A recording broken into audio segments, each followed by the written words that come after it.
quiero hablarle sobre siempre habrá un obstáculo en el propósito.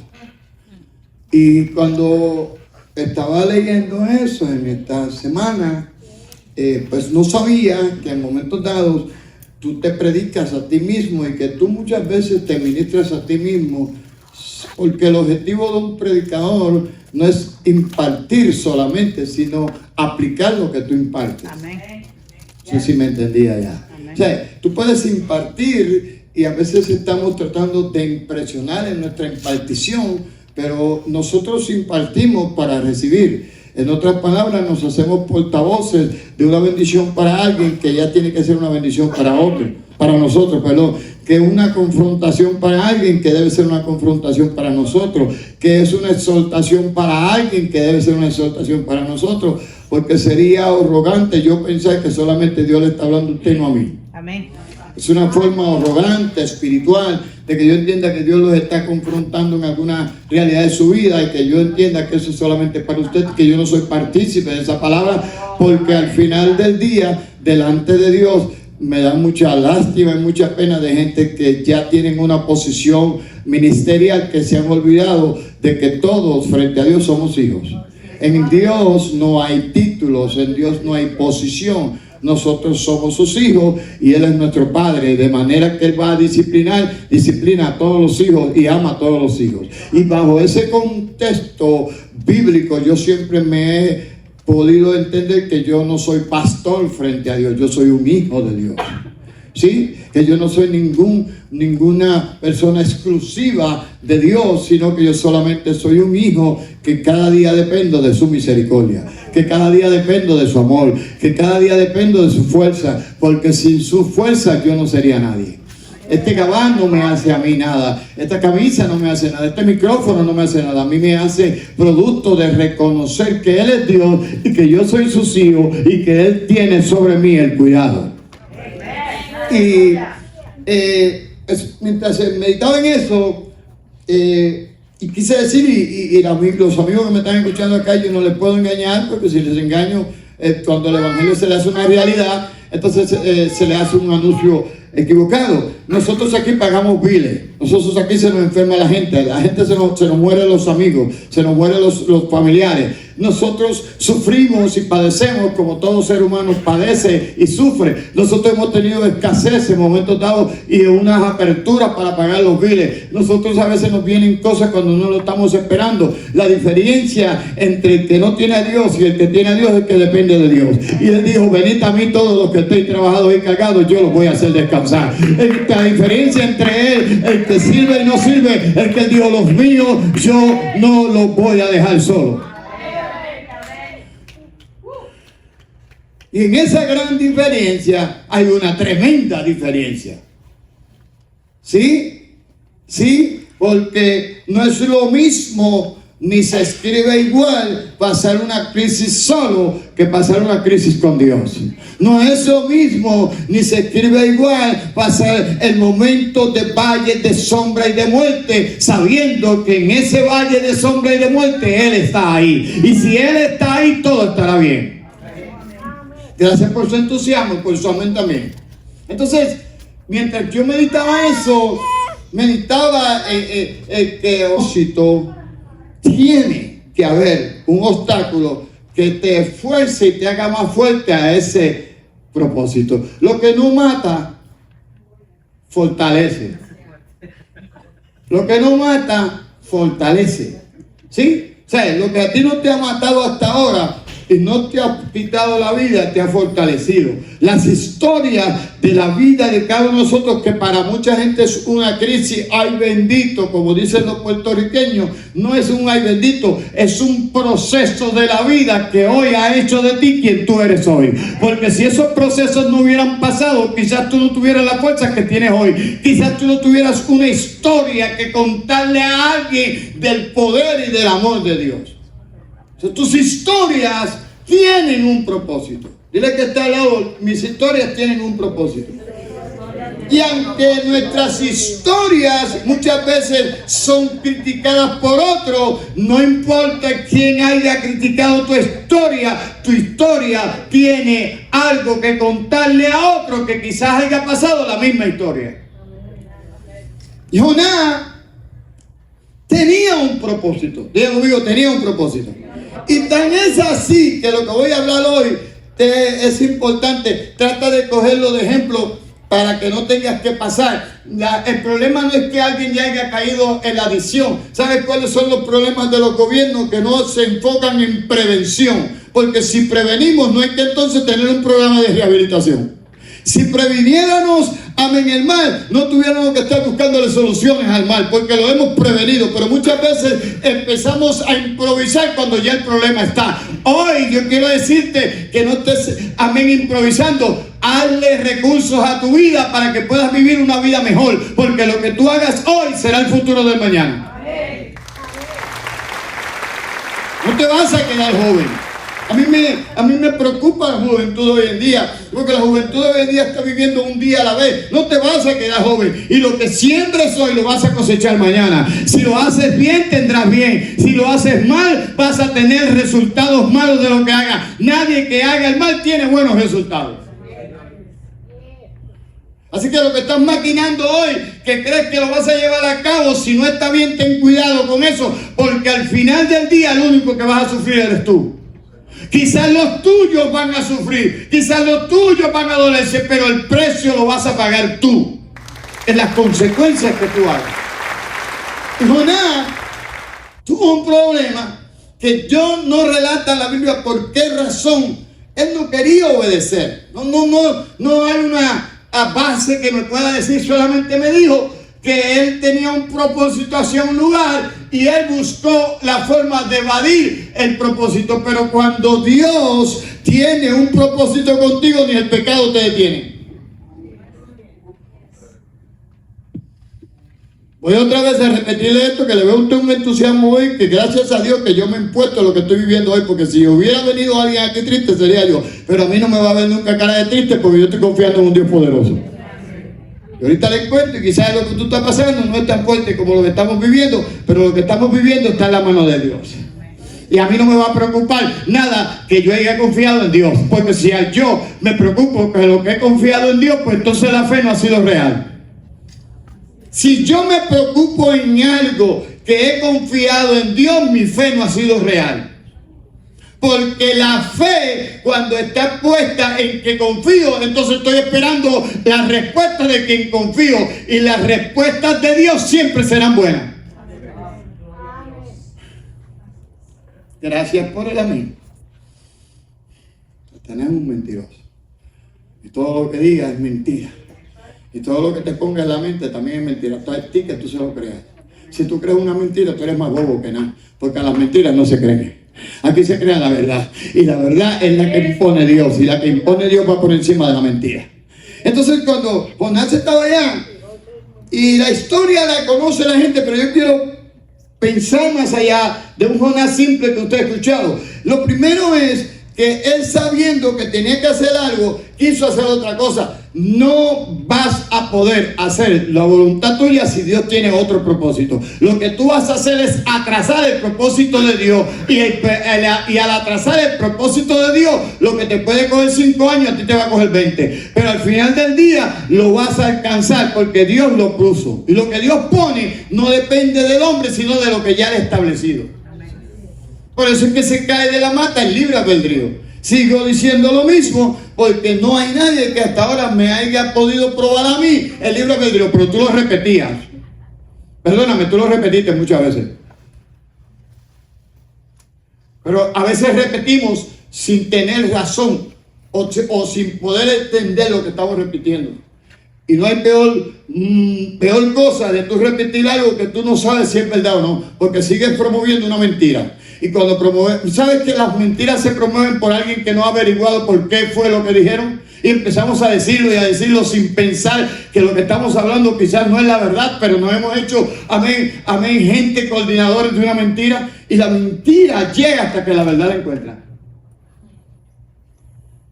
La mentira llega hasta que la verdad la encuentra, porque la verdad es absoluta, la verdad es real, la verdad no necesita defensa porque la verdad es verdad. Entonces cuando Jonás sale allá, que no sabemos por qué razón, Dios siempre proveó, un recurso. Y si tú miras en el verso 17, porque ¿cuántos conocen la historia de Jonás? Aparte de Jonás se ha ido paso, la cabala de Dios. Lo que pasa allá es que como había un hombre en un lugar equivocado, porque no estaba en el lugar correcto, ese hombre produjo que la ira de Dios cayera allí. Porque cuando tú metes a la gente en tu barca que no son la gente de Dios, la ira de Dios puede caer en ese propósito. Y a mí me da pena, y usted es parte también, y yo ahí, no me voy a meter mucho ahí. A mí no me da lástima con ningún familiar mío que se me meta en este barco, que yo sepa que me va a interrumpir mi barco, lo saco. Se llame como se llame, lo saco. Porque a mí nadie me va a hundir mi barco en el propósito de Dios, porque se llame mami, papi, primo, quien sea. Porque si no, Él es mayor que Dios y el propósito.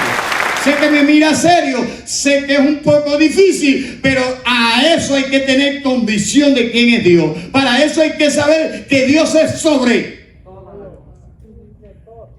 Y para eso los sentimientos hay que esconderlos. Hay casas que la maldición de Dios ha caído porque dejaron entrar el infierno a la casa. Y entonces se preguntan, ¿por qué me está pasando eso? Porque le abriste una puerta a lo que Dios había cerrado. Déjame ponerme más tranquilo porque me está mirando serio. Déjame ser más suave. Déjame ser más suave. Le has abierto la puerta a lo que Dios había sacado. Y por cuanto Dios te había librado de eso, tú volviste a atarte. Entonces ya Dios no es el culpable, porque ya Dios cerró la puerta. Tú por voluntad tuya entendiste que la pena valía más que la voluntad de Dios en tu vida. Y entonces cuando te da pena, Dios no tiene sentimientos. Dios tiene propósitos. A Dios no le da pena. Dios mata y no peca. ¿O usted se cree que usted mueve a Dios con sus sentimientos y sus lágrimas? No, señora. No, señor. Dios se mueve porque lo ama. Y en medio de ese sufrimiento, Dios entonces toma tus llantos, toma tu sufrimiento, y Él entonces se convierte en la solución de tus problemas, en la alternativa, no, en la absoluta voluntad de Él sobre ti. Entonces Él no quiere que sus hijos estén llorando, y Él los consuela, Él los cuida, Él los ama. Pero Dios no lo mueve ningún sentimiento de nadie, porque Dios no se movió en sentimientos cuando vio a su hijo morir en una cruz.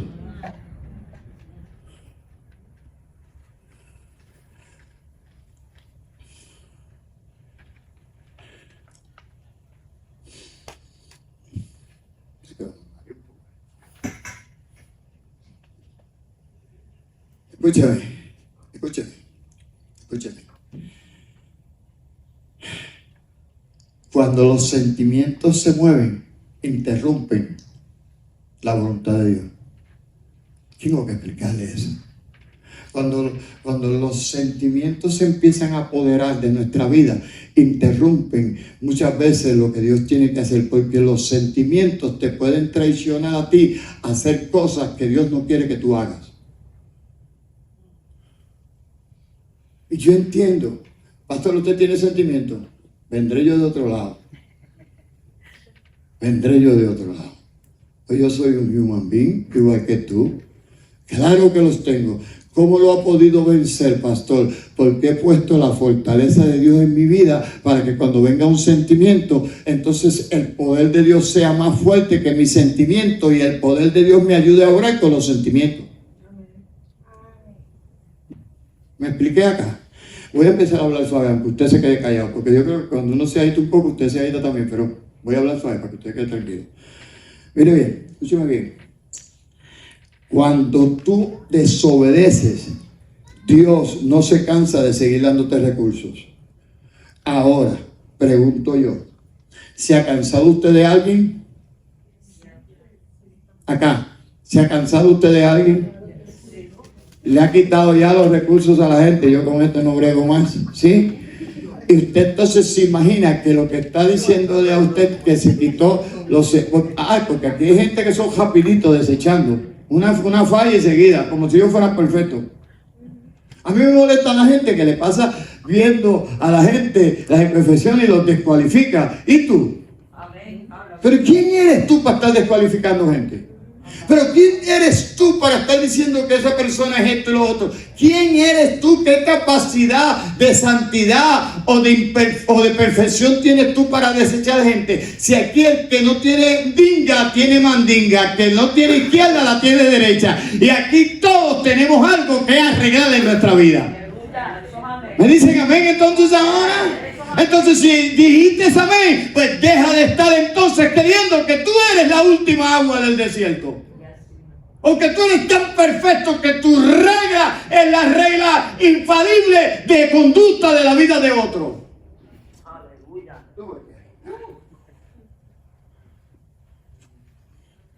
Si hay algo que a mí me molesta, si hay algo que a mí no me gusta, si hay algo, no lo haga al lado de mí, es que usted, amén, crea ser superior a otro. Yo entiendo que hay gente que tienen facultades, inteligencia, unos más arribita, otros más para abajo, posiciones económicas, sí, entiendo que sí. No todos tienen la misma capacidad de adquirir, pero yo quiero decirle algo frente a la presencia de Dios, todos.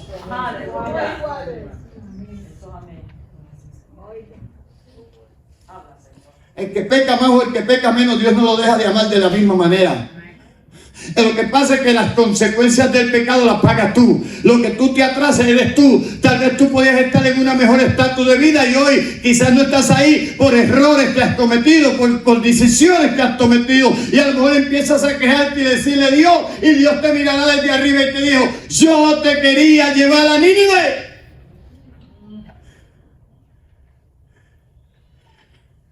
Pero en medio de eso, en medio de la desesperación, de la disciplina que él tomó, Dios proveyó algo. Porque Dios siempre te va a proveer una alternativa y una solución, aunque tú te hayas metido allá.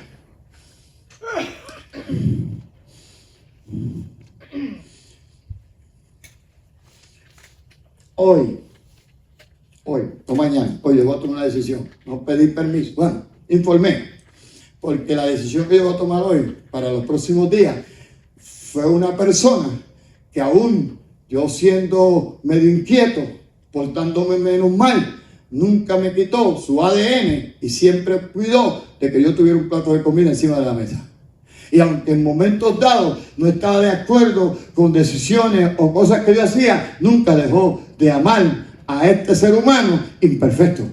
Entonces cuando tú recibes eso, ¿sabes que cuando tú pagas el bien con mal, tú confrontas a la gente mucho más que pagarle el mal por mal?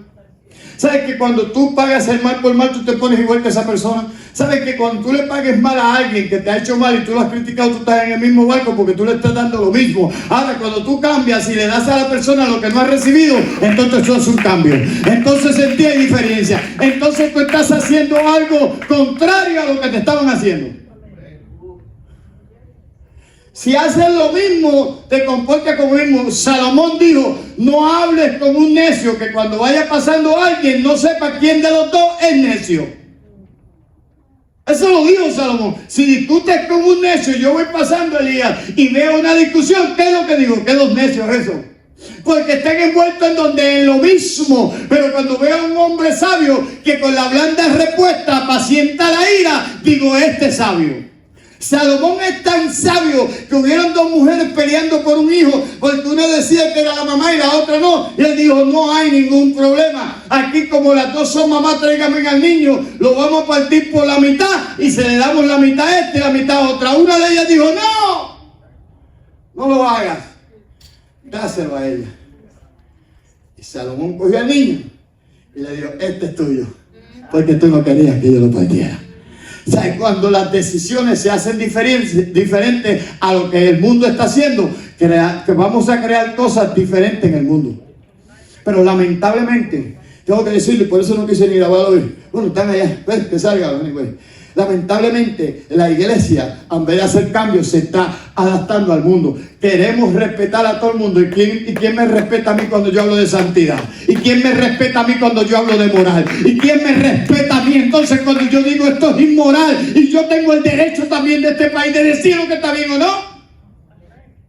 Entonces yo tengo que respetar a todo el mundo. Y todo el que salga por ahí con una falacia, la Constitución dice que yo tengo que respetar. ¿Y quién respeta lo mío? ¿Y quién respeta mis principios? ¿Y quién respeta la predicación que yo hago?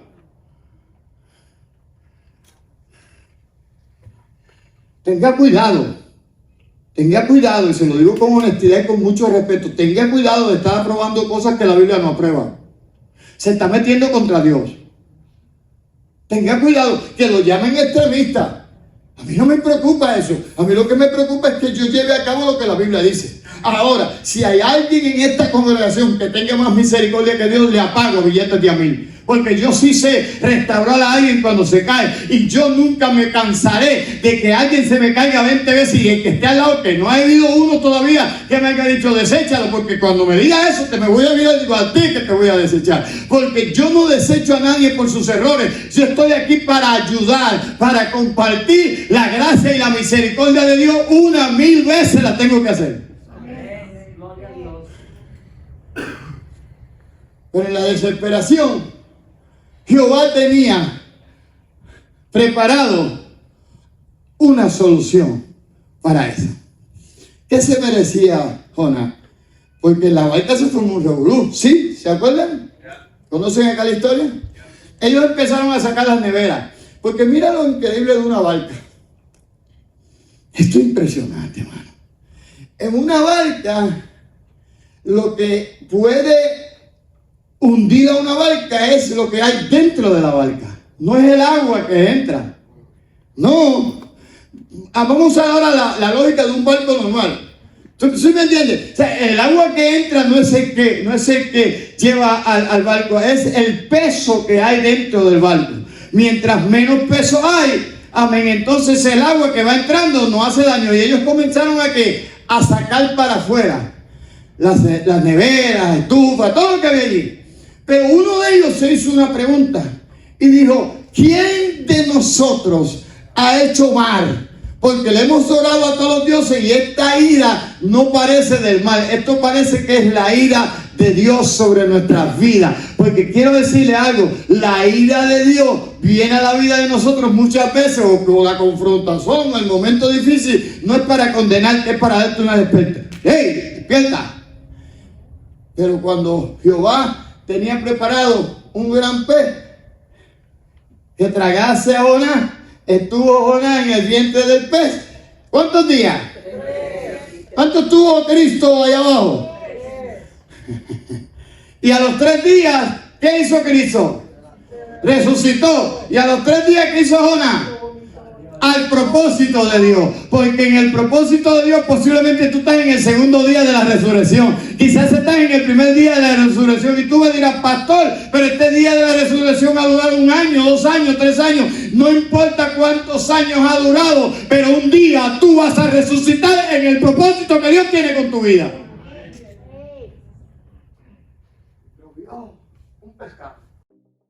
Gracias por estar con nosotros. Si tú deseas oración o tienes algún comentario, por favor escríbenos abajo. Estaremos orando por usted. Danos share y like y que el Señor te bendiga.